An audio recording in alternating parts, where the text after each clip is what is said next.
A couple years ago, back in my home state of Illinois, a 9-year-old kid named Ashawn Johnson stepped up to a podium, grabbed a microphone, and made his voice heard. Now, a few weeks earlier, the city of Chicago had announced that Ashawn's school and dozens others like it would be closed down. And so this 9-year-old kid decided that he would speak out. And so, microphone in hand, so small he could barely see over the podium, his voice echoed throughout the city of Chicago. They should not be closing these schools that need protection and safety. They should be investing in these schools, not closing them. They should be supporting these schools, not closing them. We shall not be moved today. Those were his words. We are not toys. We're not going down without a fight. And no matter what your politics are, there is something remarkable about a 9-year-old kid getting up to a podium before a microphone and saying something like that. It's remarkable, but it's also rare. It's so rare nowadays that we see young people stepping up to the stage and speaking out and actually being listened to. But I can understand why. I mean, when I was Sean's age, I was painfully shy. And as far as the world around me went, I felt totally isolated. I felt voiceless. I felt powerless. I think a lot of us have felt that way before. And even now, when I look at the political system that we live in, I'm tempted to feel that way. I mean, what I see in the corridors of power in places like Washington and Westminster, it seems like politics is all about money and corruption and these smoke-filled rooms deliberately obscured from our sight and kept from our reach. And so there is this disconnect between what politics seems to be about and what it's really about. The lived experiences and the voices of kids like Ashawn. But not everyone can do what he did that day. Now, I know that I never could. And so the question becomes, is there some way that we can empower our generation, even shy kids like me, to step up to the microphone and make our voices heard and reach the people who for so long have been deaf to us? Well, a few years ago, I had the chance to witness firsthand a new tool that's empowering our generation in that way.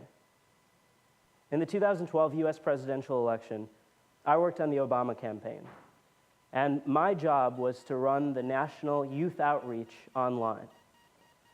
Now, in that election, the political pundits, they said that young people wouldn't engage in the election. They said that we wouldn't vote in the election. But I had this feeling, I had this optimism that somehow our generation would find a way. And what I saw in the months that followed was so inspiring. It made me feel the same way that I felt when I looked up at Ashawn Johnson. But this time the microphone was different. Now, it wasn't one that rested on top of a podium. It was one that we carry with us every single day, in our pockets, in our backpacks, on our desks at home. That new microphone was the internet.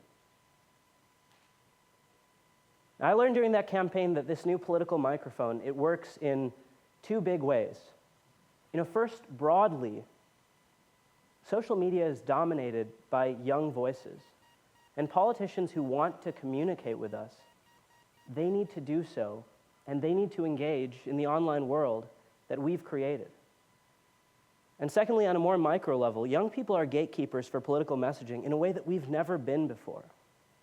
Social media is different from other forms of communication because we're the ones who decide what images and what moments and what messages get magnified and which ones fade. Now, I'm not saying that social media is this panacea for all of the problems in our politics. Far from it. I'm not saying that it's going to start some revolution where we're going to upend the politics of old. It's not going to happen. But I'm saying that it gives us one more way to have our voices sneak into those darkened corners where they haven't belonged for far too long. And that maybe it should make us feel a little bit less voiceless, a little bit less isolated, a little less powerless. So let's talk about the internet and the online world that we've created. When Ishan stepped up to that podium, and behind that microphone, he was making a statement by his very presence on the stage, that his voice was as valuable as anyone else's. And that's one of the principles that is intrinsic to a free and fair internet. You know, the idea that you and I can, from behind a flickering computer screen, reach hundreds of people at the touch of a button. But by the time the 2012 election came about, we weren't just creating content online. Young people, our generation, we were also consuming it. We weren't watching CNN or listening to talk radio. Most young people were getting their news from the internet. And one of the sites we used was a site called Reddit. And so we decided that, why not? Let's have the president give it a try. So, Barack Obama, the sitting president of the United States, he made an account on Reddit. I think it was President Obama.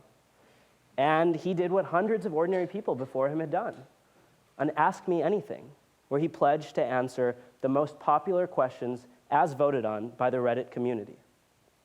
And it was a huge success. He even made news by supporting a constitutional amendment to help take money out of politics. The president's decision to engage with young people on a platform that we created and on our level, he was rewarded for it. It was so successful that Reddit added 60 more servers and they still couldn't handle the traffic. But we all know that there is a darker side to the internet and social media. You know, too often people, including in our generation, hide behind the mask of anonymity and do shameful things, or create these echo chambers that can be as corrosive to the political system as the money and the power and the smoke-filled rooms. But the difference is we actually have the power to change the online world. As long as we have a free and fair internet, for the most part, the internet is and will be whatever we choose to make of it. And that's the second thing about this new political microphone. We're the ones who control it. And if politicians want to use it, then they need to give us messages. They need to give us moments. They need to give us images that we actually want to share, that we're proud to share with our friends. For us on the campaign, it was a simple numbers game. We looked at the list of young people that we needed to mobilize. We realized that half of them couldn't be reached by traditional political communication because young people tend to move around a lot and don't tend to use landlines. But 85% of that same group was just a single connection away on social media. And we also learned from our research team the extremely startling fact that young people tend not to trust politicians. I can't imagine why. But then we also put a great amount of trust in our friends. And so from the campaign's perspective, we needed to aggressively engage on social media, both so that we can reach more young people, but also so we could reach them in a more powerful way. An example that my boss likes to use is when the editor of BuzzFeed.com, which is a social news website, when he was asked why they don't publish celebrity gossip, he said, you got to think about when people consume celebrity gossip. You know, people buy those magazines in line at grocery stores and at airports when they're alone, and they pray to God that no one, especially anyone they know, will see them. And so content works on these two different levels. It can work on the individual level, but some content also works on the social level because it's the kind of thing that we're proud to share with our friends. And so on the campaign, we decided to test this with our content.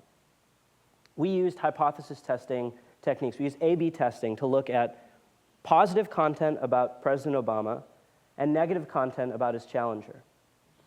And what we found was that more often than not, people in our generation would actually share the positive content.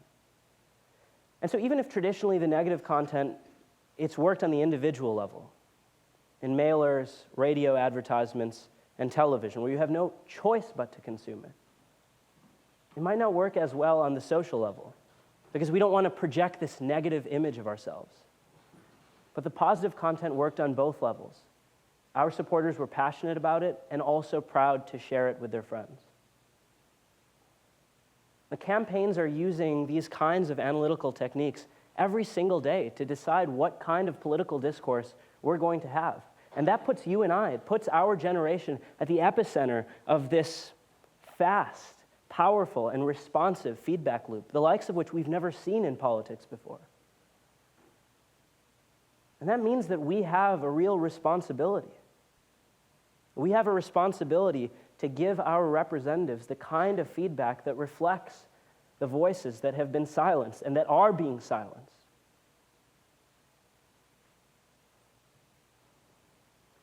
So our new political microphone, it lets us do these great big things, like change what the internet's all about. But it also lets us do these smaller and equally important things, like decide what kind of day-to-day political discourse we want. And of course, comments and clicks, they're no substitute for volunteers and votes. But what a lot of people in the generation above us don't seem to understand is that these two worlds, the online world and the real world, they're not these disparate, disconnected things that live parallel to one another. And when Ashan gave that speech to a couple hundred people, he wasn't just giving it to them. He was giving it to the hundreds of thousands of people who would watch it on social media. And when our supporters engaged with the campaign, that engagement didn't stop online.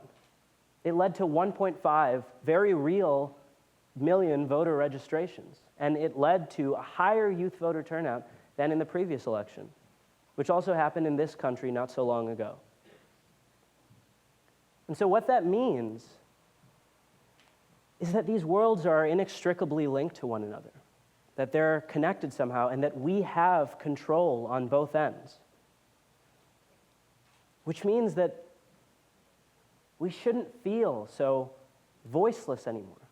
We shouldn't feel so isolated anymore. We shouldn't feel so powerless anymore. We shouldn't let others silence us anymore. We should speak out, and we should send a strong message that our generation believes that together we might one day be able to bridge that gap between the politics that is and the politics that can be. And whenever I feel cynical about that notion, I think of these two images.